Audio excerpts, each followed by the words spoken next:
dedicated ourselves to humanity's survival. Decades of research, countless experiments and trials, a shared vision of how science can help shape the future. It has never been easy, and our actions are often misinterpreted by those above ground. Someday, perhaps, we can show them what we've accomplished. But for now, we must remain underground. There's too much at stake here to risk it all. As you've seen, things above are unstable. I'd like to talk to you about what we can do for everyone. But that can wait. You are here for a specific, very personal reason. You are here for your son.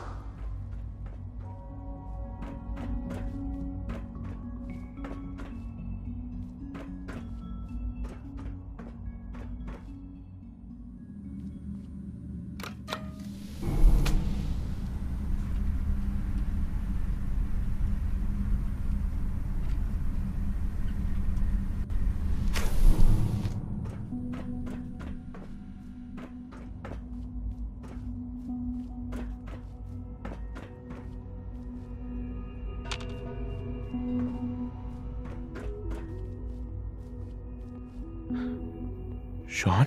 Huh? Yes, I'm Shaun. Shaun? Is that really you? Who are you? Shaun, it's me. I'm your dad. Father, what's going on? What's happening? Shaun, are you okay? You're not hurt, are you? What's going on? Father? Father! What do you want me to do, Shaun? What can I do? I don't know you. Go away. Father! Father, help me! There's someone here, help me! Who is Father? Where is he? Father? Father, help me! He's trying to take me! Father? Father, help me! Shaun. S923, recall code Cirrus. Fascinating, but disappointing. The child's responses were not at all what I anticipated. He's a prototype, you understand.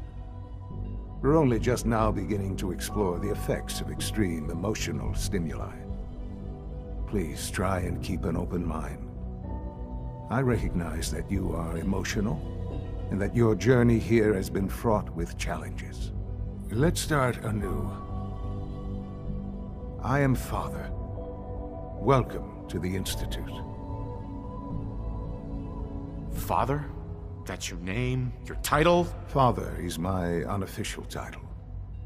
It's what I've come to mean to the people of the Institute, just as you mean to your son, to Shaun.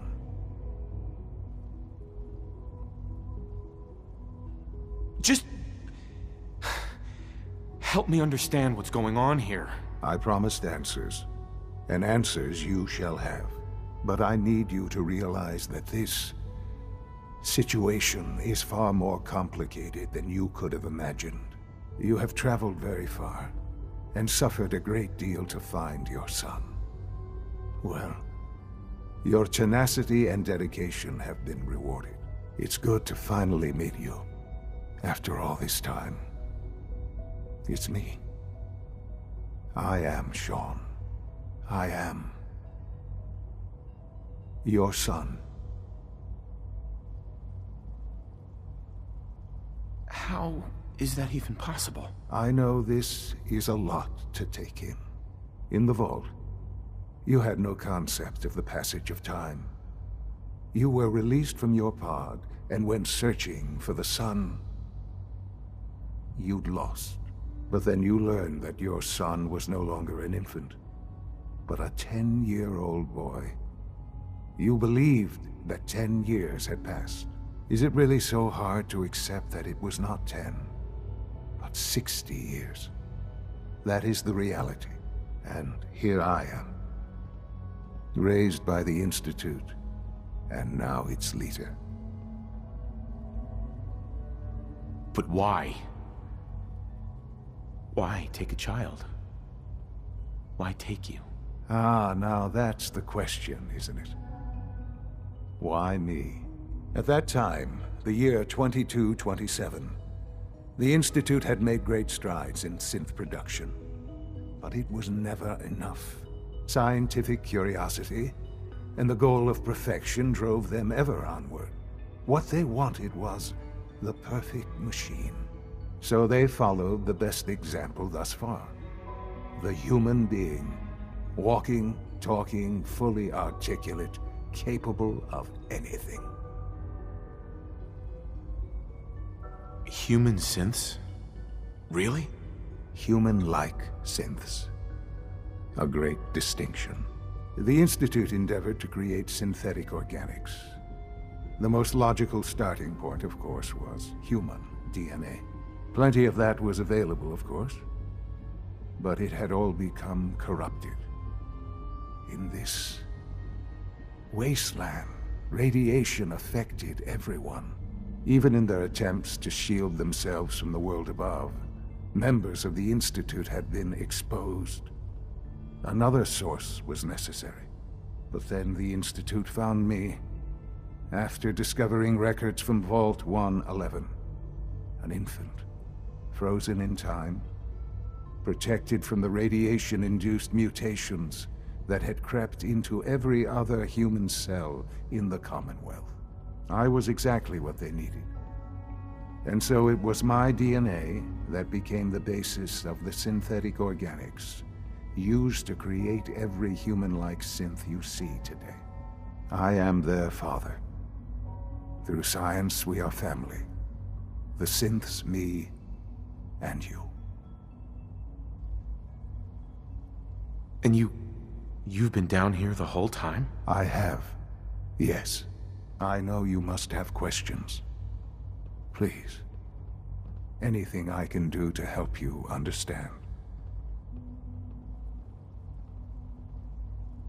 Kellogg. He worked for you? Kellogg. He was an Institute asset long before I arrived here. It wasn't until I became director that I learned of all the things he'd done. What kind of man he was. You knew the man was a psychopath, but you used him anyway? I don't expect you to understand or agree with the decision. The Institute took advantage of Kellogg's vicious nature. I will freely admit that. Institute technology prolonged his life, and his usefulness far beyond any normal human lifespan. He never failed the Institute, but his cruelty became more apparent with every completed objective. I won't lie. It's no coincidence your path crossed his. It seemed a fitting way to allow you, us, to have some amount of revenge. What else can I say to ease your mind? Your mother. She never got to see you grow up? Yes. What happened to her was... I've gone over the records of the incident, of course. It seems her death was an unfortunate bit of collateral damage. Collateral damage? Is that all she was to you? What would you have me say? The world is a dangerous place. Although I think maybe it always was.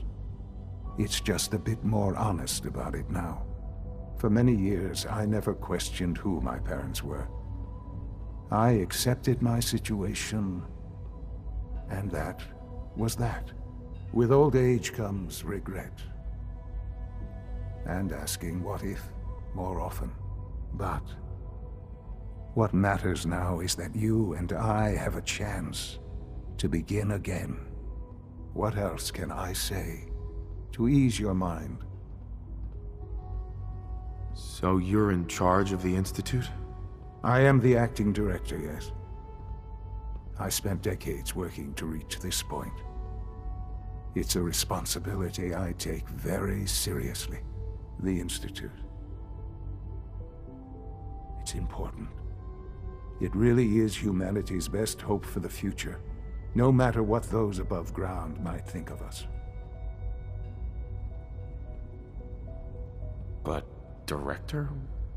Why you? I was the most qualified for the position. Obviously. I've lived my life within these walls, dedicated to science like every other member of the Institute. My hard work has paid off. Ultimately, the Commonwealth has nothing to fear from us. Whatever you've seen or heard, I know I can convince you of that. Just give me time. I know there's more for us to discuss. But the Institute is on the verge of some important breakthroughs. Your presence would be appreciated as we approach them. I've been a part of something amazing here. I've helped to build a life for myself and the people of the Institute. And now, after all these years, you have an opportunity to help with that. Doesn't that intrigue you? Isn't that what you want? You want me to stay here? In the Institute? Yes, that is what I propose. Is it so hard to imagine? The Institute can provide a better life than anything above ground. You've been in the Commonwealth. You've seen what it's like. I assure you that you are better off with us.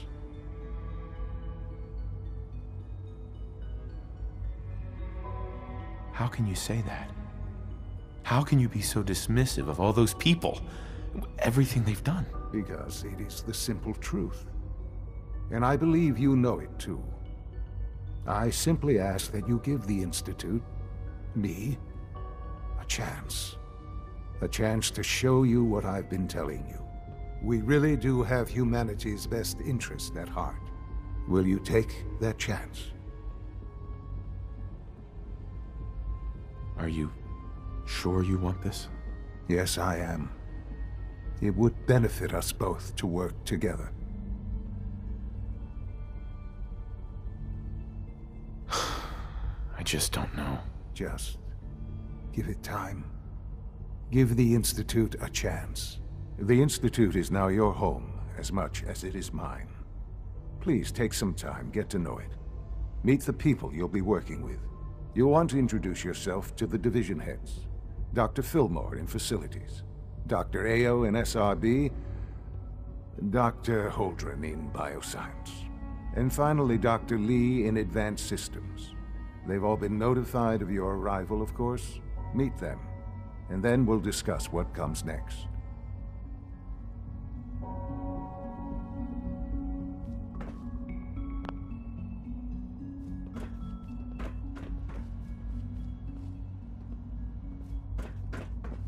Shaun, about this synth. You mean the child? It's a fascinating project, really. There are issues to be solved, of course, but we've made remarkable progress. Why build it to look like you? We'd advanced the technology behind synths to a point where this struck me as an interesting variation. A new angle, if you will. Modeling it after myself seemed only natural, what with the Institute's records on my genetics and physiology. I'll make sure it's brought back online in the near future. You'll have an opportunity to interact with him further. But I'll admit I'm curious. As a parent looking for a child, looking for the younger version of me, what do you think? Do you think you could love him? Like you would a real boy?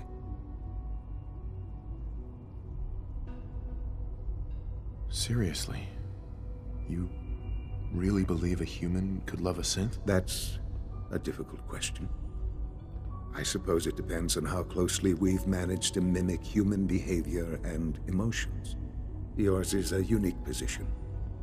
You may be the only one that's truly able to answer these questions right now. I wouldn't claim to know everything you're feeling, but if in some small way the boy's presence can help, I hope you'll keep an open mind.